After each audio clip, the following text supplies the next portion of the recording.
Step into WIlmore's one and only pharmacy, and it's like stepping back in time. There's been a pharmacy here since the late 1800s.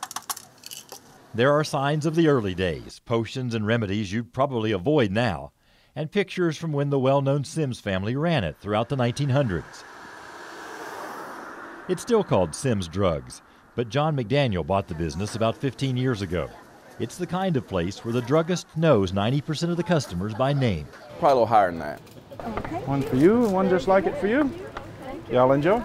And where generations of the same family have sat down at the lunch counter over the decades. I've heard a lot of stories of couples that have been married 60, 70 years that have told me that they've met in this pharmacy. It's really neat to overhear that and see the warmth come out of people. I'll give you a few minutes. There are actually two businesses inside this building. The diner is now called Sims Pizzeria, and it's the only place to get a pizza in WIlmore. Greg Scott bought it about a year ago, and although he's spent a lifetime as a chef in high-end restaurants and hotels, he's now quite happy making sandwiches on the grill. Just because you don't have a $30,000 chandelier hanging over your head doesn't mean you can't get the best food I know how to make. Everything gets a pickle.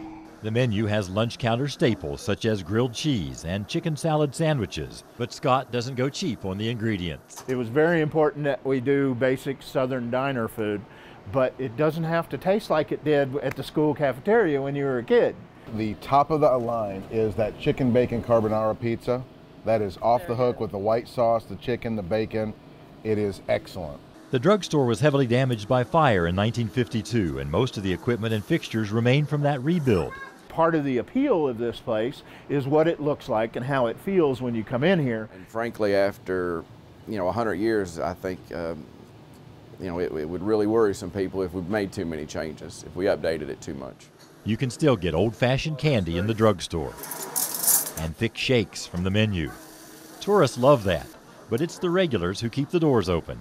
It's not just a business, it's a community gathering place where people come to reflect. You usually keep talking in between bites. Keep waving at people. There's a whole lot of waving and handshaking that goes on every lunch, which is good. The small-town drugstore and diner face challenges from mail-order pharmacies and big box stores. But maybe, just maybe, they've secured their future by staying focused on the past.